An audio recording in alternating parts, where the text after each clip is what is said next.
daawad ilaa halkaa naga daawanaysaan waa Somali Media waa aniga Sakariya Aadan barnaamijkeeni live ka ah oo jumca kasta soo gala 5 ilaa 6 hadaba barnaamijkeeni waa barnaamijka aad sugaysaan waa barnaamijkii sportiga iyo Abdi ku soo dhaw barnaamijkii sportiga Sakariya Aadan mar labaad iyo mar saddexaad oo maasanta waa ku dhaw barnaamijka waxaan ka bilaabaynaa ciyaaraha Premier League ee toddobaadka soo socda waxa maanta Brita ciyaar doon hadii ka noqdo waa ciyaarta ugu horeysa waa 6 iyo barka Ma United iyo Chelsea ciyaartaasi waa ciyaarta toddobaadka la wada sugayo waana markii ugu horeysay wada kulmi doonaan tababare Sarri oo tababaro ah Chelsea iyo Mourinho oo ku noqon doona garoonkiisii hore Stamford Bridge waa garta ciyaarta waxa laga fili karaa wax badan baa laga fili karaa waxyaalaha laga fili karo waxa kamid ah Chelsea oo dardarteedu ay xoogan tahay oo la siman dhibcaha kooxaha Liverpool iyo Manchester City in ay afka ciido dirto maadaama uu tababare Sarri uu ka saaray kooxdaas difaaci ay ku ciyaari jirtay ay ku ciyaaraan qaab cusub oo weerar oo laakiin uu ka maqan yahay qof dhalinyaro laakiin sida kale u dhameystiran markaad aragto ciyaartoyda wataan ninka la yiraahdo Barkley oo ma garan karo meel uu ku maqnaan jiray markii hore Everton ka yimid banjigu fadhin jiray laakiin hadda ciyaaraha cajiibka la soo baxay iyo Jorginho ninkan asalkiisu Brazil ka ah ee Talyaaniga ah iyo midka kale uu keenay ninkan Sarri waxa laga yaabaa inay ciyaarta badiyaan maadaama ay gurigooda joogaan si kalena way noqon kartaa Mourinho qudhiisu ma dhib yara waa taakaynu dhigana waa suurtagal waa gartay ama bareejo ku qabto ama uu ka badiyo maxaa kala socotaa macallin Mourinho iyo maalmahan wuxuu ka haystaa taageero mulkiilayaasha kooxda Manchester United ciyaartoyda ayaa qaar badan la canaantay markii ay maalintii dhaweyd ay ciyaareen wiiga fasaxa xulalka ka horeeyay waa kuwii uu Alexis Sanchez goolka xitaa u dhaliyay ay dalin dooneen marka ciyaartoy fiican buu haystaa baa lagu leeyahay ninka la yiraahdo Mourinho markaad eegto Lukaku Sanchez Rashford oo ciyaarihii xulka qaranka Ingiriiska uu wada ciyaar gool dhaliyay ilaa 4 gool ilaa 3 gool buu dhaliyay ciyaarihii saaxiibtinimada iyo horyaalka inuu soo noqon doono ee Yurub laga ciyaaro Championship marka waxa laga filayaa wax badan baa laga filayaa Mourinho in ay kooxdiisu badiso waa laga filayaa in laga badiyo waa laga filayaa in ay barbaro noqotaanna waa laga filayaa ciyaartaas lama sahdaali karo adiga ahaan Abdi waxa taa nin alaba analysis-ka si aad ugu dheer maalinta Brito waa 6 iyo barka subaxnimo waa subaxda marka tukano haduu Ilaahay gaarsiiyo ma kula tahay marka ciyaartani inay Man United badin doonto markaan eegay qiimeeyay ciyaartoyda haysto ninka Mourinho Sakariya Malaba mise midba hadii uu ku ciyaaro difaac waa laga badinaya Mourinho waa garta laakiin haduu weerar qaado uu badinaya guriga lagu ciyaaraya guriga Chelsea baa lagu ciyaaraya warku waxu yahay marka hadii uu dhaxda uu ciyaarsiyo ninka la yiraahdo Chelsea uu ciyaari jiray ee la yiraahdo Najma Matic uu ciyaarsiyo dhaxdiiba adag oo uu garab ciyaar uu barbar dhigo ninkan la yiraahdo Andre Herrera ama ninkan kale Pereira la yiraahdo dhigo oo ay ka yaree McTominay ee Scotland uu banjiga dhigo oo difaacna uu keeno ninkan wacdaha la soo baxay Luke Shaw xagga dambana uu keensado ninkii Chris Smalling oo madaxana ku dhaliya uu badanaya uu horena ka ciyaarsiyo Rashford iyo Sanchez iyo Lukaku hadda uu ku bedelo hadii ciyaarta xumaato Sanchez ama ninkan la yiraahdo Rashford ma soo noqonaya Rashford saddex ciyaarood baa la ganaxay ma soo noqonayo wali ciyaar qarankan moodiyay marka Rashford waa ganaxay marka wuxuu ku ciyaaraya nimankan kale ee Martial iyo Pogba Chelsea maxay kula tahay macalinka Chelsea waa macallin aan difaac dheelin Chelsea macalinka odayga sigaar yacab weey horta waa garta sigaarka uu diido dhibaato haysata kooxda Ingiriiska sigaarka waxay ku soo cabtaa South London ku soo cabaa lagu yiri waa garta halay man noor dadka waa habal soo galin garoonka lagu cabo garoonka ma agtiisa xitaa lagu cabo waa yaaban yahay Talyaaniga banjigu iskaga cabi jiray odagu hadda bahal yar buu buur yar buu halka dhigaa sidii odaydii Soomaalida ma garatay mar hadduu buur yar halka dhigo waa u fikiraya laakiin ninka dhaliya ka maqan waxay salkadeedii ninka la Morata iyo Giroud iyo Arsenal ka yimid waa gartay labadiiba waa saaqaday waxa ma dhalayaan Sakariya West Ham iyo Tottenham wallahi Tottenham wallo yaaba maxaa dhacay maalmaha West Ham way kacsan tahay West Ham bilowgii bay ka jajabnayd inkastoo kooxda lagu bixiyay 280 milyan oo dollarka Mareykanka ah laguna sameeyay dib u cusboonaysiin lana keenay ciyaartoy badan oo waxtar leh oo caalami ah haddana ciyaarihii ugu horeeyay ilaa 4 kulan ugu horeeyay waa laga badiyay laakiin kulamadii dambe way badiyeen marka waa koox Reelanda macallin khabiir ay wataan oo la yiraahdo macallinkan Manuel Pellegrini waxay ku ciyaarayaan taageerayaashoodii oo u dhow yihiin waa isla London Tottenham xaalkeedu ma wanaagsanin oo waa cagajiidaysay ninkii Dele Alli waa ka dhaawacay yahay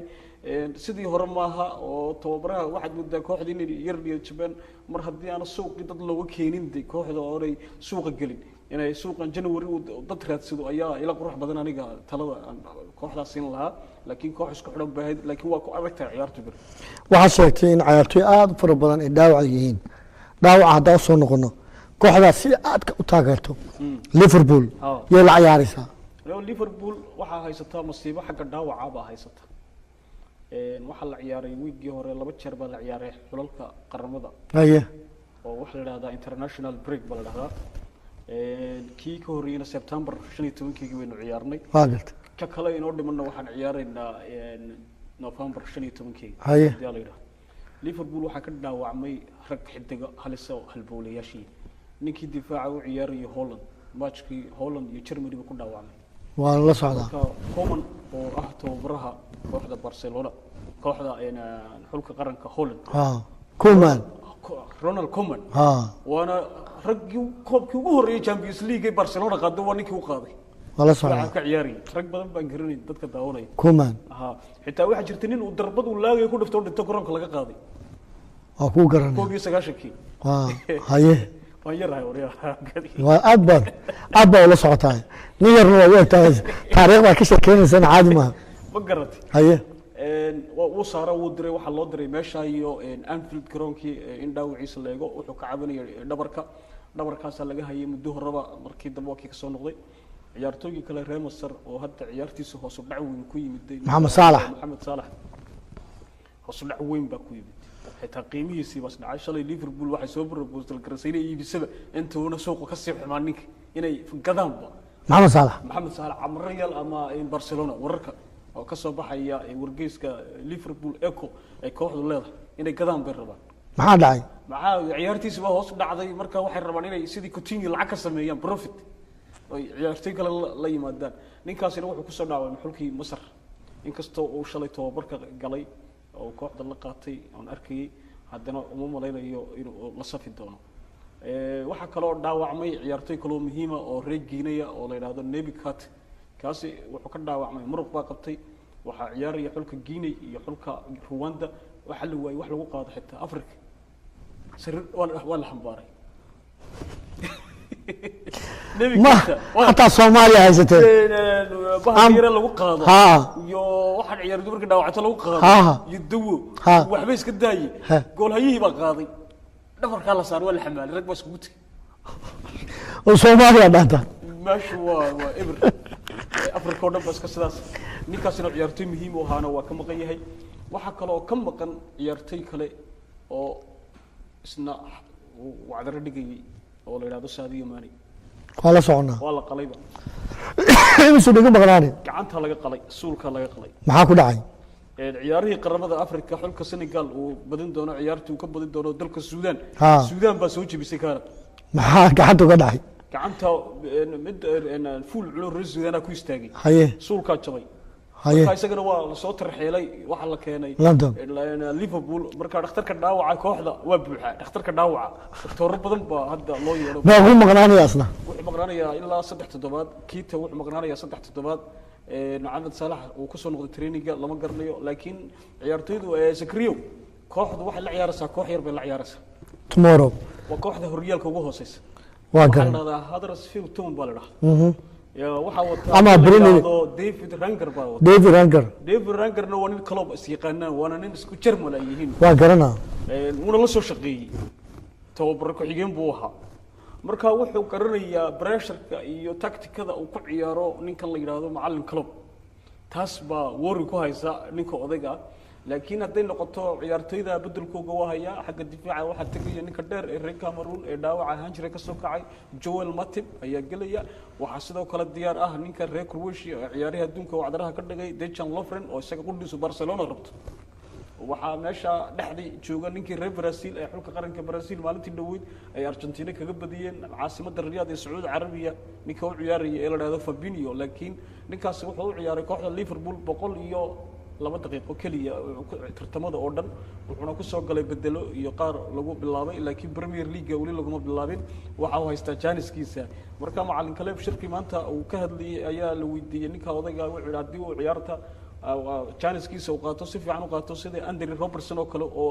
booska uu kaga fudhin jiray ninka Alberto Moreno ayaa ka kacsaday hadii sidoo kale sameeyo wuxuu yiri wax horta hadda bari waa totolaar marka bari waa totolaar waa diyaar ninkan la yiraahdo Maxamed Saalax booskiisa waan ku haynuun meesha awalba nin baa jooga Shaqiri la yiraahdo marka shacda Liverpool ku ciyaari doonto waxa la yiraahdaa Diamond baa la yiraahdaa Britole shaxaha way badan yihiin dadka daawarayna bareen haye waxay ku ciyaari jireen awal Liverpool 4-3-3 bari lagu ma ciyaarayo waa la bedelay waxa lagu ciyaarayaa Diamond baa lagu ciyaarayaa laba dambo difaaca oo ah Lovren iyo ninka la yiraahdo Gomez ama Lovren iyo Matip iyo laba baalaha oo kala ah Gomez iyo Arnold tan iyo Robertson iyo Arnold yarka cunuga oo khatarta wacdaraha oo fadhiya hareeraha waxa soo noqonaya ninka la yiraahdo Fabinho baa Diamond ka soo dhisaya korka madaxiisa kalena waxa ku toosan ninka la yiraahdo Shaqiri marka halkan wuxuu ku ciyaaraya Sturridge oo shalay maanta lagu abaal mariyay contract cusub si kadib oo qaadina ciyaartooyga ugu fiican ee Liverpool bishii goolka Premier League ugu qurux badnaa qaaday isagoo banjiga ka soo kaca ku Chelsea ka dhalin jiray taas waa taas marka iyada halka kaga gudub ciyaarta xigta Man City iyada hogaaminaysa horyaalka waxay ku hogaaminaysaa Sakriyo dhibcad goolal badan bay ku hogaaminaysaa kaga horeysa Chelsea iyo Liverpool laakiin xagga dhibcaha way la simantay kooxda waa garta marka iyadu bari waxay la ciyaaraysaa kooxda la yiraahdo Burnley hadii aan taxliiliyo ama analyze ku sameeyo waa kooxaha sanadkii hore meel fiican bay ka gaadhay horyaalka kii ka sii horeeyay 2016-2017 kiina waxay ka timiday divisionka kale ee la yiraahdo championshipka ka timiday marka kii dambana ay ciyaartay waxay ka soo gashay booska toddobaad bay ka soo gashay booska meel fiican bay kaga jirtay ilaa bilowga ciyaaraha xitaa credit bay ku siin jireen nimanka ciyaaraha ka faalooda mar bay booska afraad soo gashay ciyaartay adag bay ciyaarayeen sanadkan sidii hore ma hoos bay u yara dhacday laakiin waa koox ku ciyaarta difaac adag waxaan filayaa iyadoo lagu ciyaari doono garoonka Manchester City haddana Manchester City inay kooxda ay kala kulmi doonto dhibaato because kooxdaasi waa kooxaha ku ciyaara ciyaarta adag ciriiriga space ma bixiyaan difaac bay ku ciyaaraan kooxaha yaryar oo dhan ba dadka lagu qabto marka halkaas Manchester City way badin doontaa laakiin hadii badiso waxay ku badinaysaa si dirqiya ku badinaysaa hadalkayga dhageysta Mondayda Arsenal axadda ciyaaraysa Arsenal waa soo noolaatay haye reer Arsenal ayar farxaan oo xoogaa waa garta in badan waa suuxsanayeen labadii game hore laga badiyo labadii game labadii koox waaweyn bay ku soo dhaceen Chelsea iyo Manchester City haye laba inta dabadhan way badisay 9 game bay ciyaaraysaa Arsenal kooxda waxa ku socda dib u dhis ba ku socda iyo waxa ku socda dib macallinkooda ka waran macallinkooda Unai Emery wuxuu ku wadaa kooxda infrastructure inuu dib u dhis ku sameeyo ciyaartoydii wixii aan meesha u qalmin uu ka saaro oo ciyaartoydii case study waa inuu dirso ciyaartoy walba qaabka uu ciyaaro sidoo wax u dhaliyo fursadiisa sidoo dabeecad wanaagsan u leeyahay sidoo uu ixtiraam because laba rabo ciyaartoy dabeecad xun marka garoonka soo galo la saaro oo roocha loo taago ama yellow ma garanaysa ciyaartoy dadka la macaamili kara waxana la eega akhlaaqada xagga dambe back roomka ka jirta ayaa ciyaartoyda had iyo jeer tababarayaasha ay socdaan waana meesha tababarayaasha laga riday weeye waa meesha finger laga riday marka ninkan kooxda dib habeen buu ku sameeyay ciyaarihii labadii hore laga badiyay sidaas sheegtay hadda waa soo kaceen kaalinta saddexaad ayay afraad bay joogaan laakiin marka technical hal marka laga eego kaalinta saddexaad bay joogaan because kaalinta labaad bay joogaan kuwa kale waa isku dhibdhibco marka iyagu 18 bilyan kuwa kalena 20 bilyan marka bari waxay la ciyaarayaan kooxda Leicester waa koox adag weeye hadda la ciyaarayaan Leicester waxa uu ciyaaraya Madison oo ciyaartoy Ingiriis oo wacdara dhigay oo la qaban lahaa iyo nin la yiraahdo kale Jimmy Vardy iyo nin kale oo wacdara dhigayo Nigerian oo la yiraahdo Eneshi oo Claudio Eneshi oo ragaas baa bari meesha jooga oo dheereeyo waliba aan haddaan ka baxno Premier League bal ciyaarihii internationalka haddaan soo noqono kooxda Jarmalka maxaa ku dhacay leo jarmalka waxaa ku dhacday kaaritha masiibo kooxda waxa la yidhahdaa manshaft baa la yidhahdaa kubadda cagta waxay ku leedahay taariikh guuna bay ku leedahay skriin waxaana u soo ciyaaray ciyaartooy badan oo jarmalka oo wacagara ka dhigay sida ninka la yidhahdo romaningi oo faransiisku odhan jiray teder romaning madaxaba hadduu korona soo istaago waa dhalan jiray ninka romaningi oo hadda bayr munich u ah presidentiga waxaa usoo ciyaaray jarmalka usoo ciyaaray nin la yidhaahdo Mathias oo Maradona kaga hor qaaday kooxdii sideedkii Maradona ka hor qaaday markii dambena ka hor qaaday 90kii kaga oosiyay oo la yiraahdo Mathias oo Bartamo ku xiran jiray laakiin difaaca ka ciyaari jiray lambar 5 ka ciyaari jiray waxa kaloo jarmalka usoo ciyaaray ciyaartooygii la oran jiray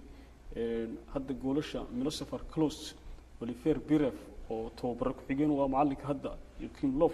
waxa uu soo ciyaaray Jürgen Klinsmann Thomas Hassler nin kubadda dahabka Yurub ku guuleystay oo loolan jiray Matthew Sammer oo timacasa xulka jarmalku waxay hayeen Fowler Rudi Fowler jarmalka lagama sheekeyn karo marka waxay hayeen ragga Yurub ugu sita xitaa koobkii 96kii Ingiriiska lagu qabtay ciyaaraha Yurub waa kuwii ku guuleystay raggaas ku guuleystay Matthew Sammer double ku guuleystay Champions League darnud buu la qaaday kooxdii saa u dhisnayd ee 4 sano ka hor Brazil wadankayga 7 eber kaga badisay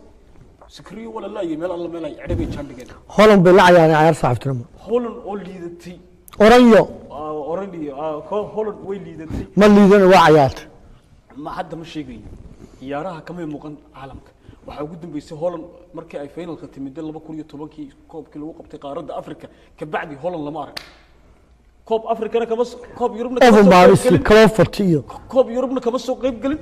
كوب الدنيا كم سوق يبقلن والله ما كوريا تبانكي ما قدر سيدسنو لما بعرف بحولن مال الله مال مرتي حتى ترتيبته إن فيفا أي صوص صارت بشي هوري تنعصبنا واحد صوص صار يسافي في الرانكينج كوكا كولا واحد صباح يشان يلا باتنكن أكتوبر تي هوري ما له سكو جرته لكن وكبر ديين وحدك ليفربول عياره فان دايك يو ككلا ليفربول عياره اللي يراهدو جيني بنالدم بقول كدلي ما فهمتي marka Holland kaasi wadanka kubadda taariikh kula bay hayeen Jarmalkuna labada kooxood oo ku farxay inuu ka badiyo ama uu jecel yahay oo necab yahay inay ka badiyaan waa Ingiriiska iyo Holland soo saamay taqaan taariikhda kubadda cagta marka Jarmalkii Brazil 4 sano ka hor 7 eber kaga badiyay ee haafkii hore Brazil oo ku ciyaaraysa garoonka weyn ee caalamiga la Mareykanka 5-0 ku hayay halkuu mareynta lama garanayo marka saxaafadda Jarmalku way u naxariisatay ninkan Joachim Löw oo hadda ku raagay meesha wuxuu haystaa 14 sano kooxda wada waa u naxariisatay markii uu si xun uga baxay ciyaaraha adduunka wareegii koowaad uu ku baxay Poland iyo Japan yaba garaacay si xun buu u baxay marka ka bacdi waa loo naxariistay laakiin hadda looma naxariisan jaraydada ka soo baxay oo dhan way caayeen waxay ku leeyihiin meesha waa in ruux cusub la keeno kubadda Jarmalka hoos bay u dhacday waa run xitaa horyaalkooda hadda hoos buu u dhacay sidoo uga yimid Guardiola yaa arkay kooxihii Bayern Munich wareegga 8 ku hadha yaa arkay Dortmund ciyaarta kalena waxay la ciyaareen Jarmalka France ciyaarta kalena Faransiiska la ciyaareen labii hal baa loogu badiyay Griezmann baa laba ka dhaliyay yarkii Griezmann oo ciyaar Atletico Madrid baa laba ka suray marka taas hadana dhaawac kale ku siin noqotay hadda waxay ku leeyihiin ninkan hays casilo mustaqbalka tababaraha maxaa u malaynaysaa mustaqbalka tababaraha Joachim Löw meel xun buu marayaa xiriirka Jarmalka kubadda cagta horena waa baaqo aan ugu dirnay anagoo danahay taageerayaasha Jarmalka Mannschaft oo sheegay inuu ka gudlo ciyaaraha adduunka bilowgiisii si fiican buu xitaa kuma soo bixin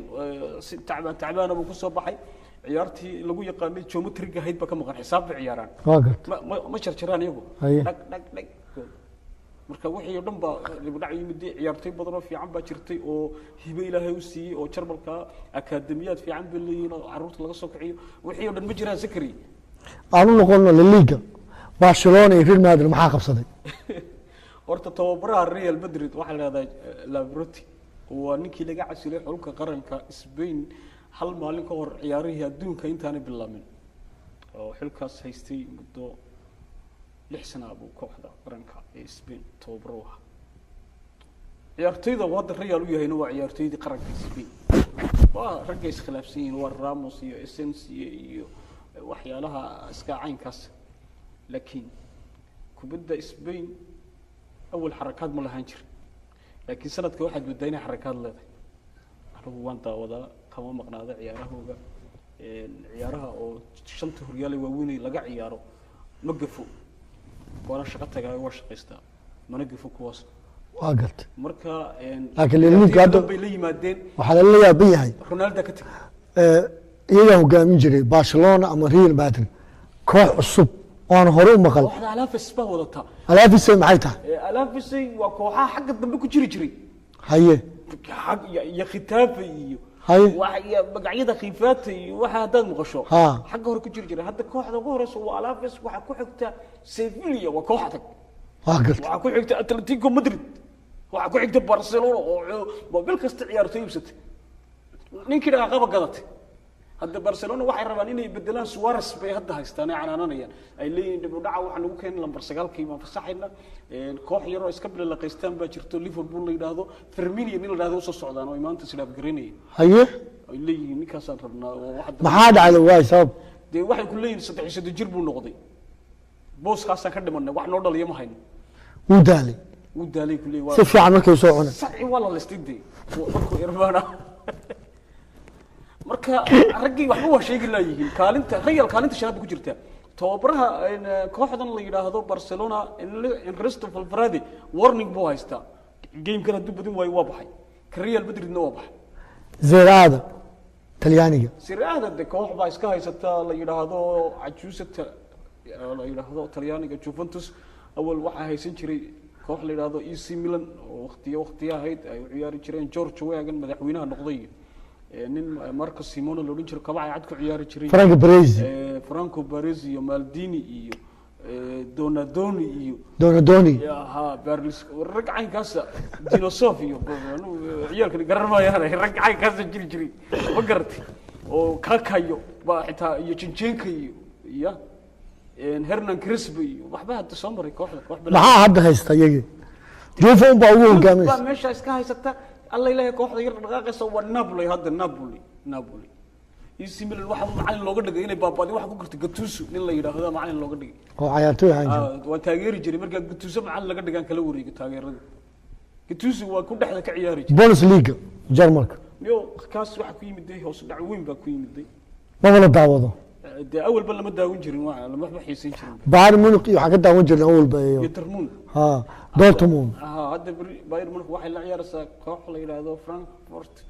حسك تعبانة مركا واحد ما هي لليجا فرانسيسكا ليجا فرانسيسكا هو بالدراسات أفريقيا وكسر بحال حالكاس هاي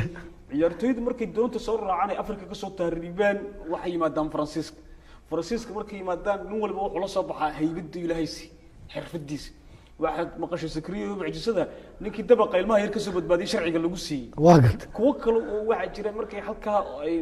sidan documentary baan u daawaday afka Faransiiska waa ku hadla waa daawaday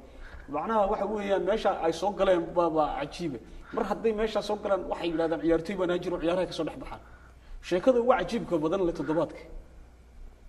ninkii Jamaica hay urdi jiray bolt oo laba gool qurux badan dhaliyay goorma way ganu dhaliyay miya daawatay maaltu ka ciyaaraya maalta maaha horyaalka Australia ka ciyaara professional football buu noqday Australia tababar ahaan u tagay laakiin hadda koox maalta ah ayaa gadatay waa la gatay ninkii maanta ciyaaraha xiriirka kubadda cagta caalamka waxay ku soo eedeeyeen inuu ninkani uu ka dheereeyay ciyaartooydii oo drog xorey drog bal lagu soo eedeeyay because waa ka dheereeyay kubadda la dhigay wuu ordaya حتى مركا كوحي وبينا ما إيش كوحي ذي وأنا كورمه وريا وحن دونك هديك كل رأي دنيك عيارنا سكري لما تقول بأرد بكوقاتي كل كاس حل كاس كله فنيا عبدي عاد وقت النوير عاد بما صنتها ويك دمبه محا سليده ويك دمبه عيار بدن بجرب دونا هاي ليجي ولا عيار دونا واقلت يا كو ادنتي dambe waxaan ku aadanahay Arsenal waqt waa inoo Arsenal adiga ee Champions League ma hela horyaalkan Ingiriiska abba ma santa abd waqtiga naga dhamaaday waana kaaga mahad celinayaa waqtigaagii aad nasiisay waa inoo iyo jumcada dambe haduu ilaahay karaan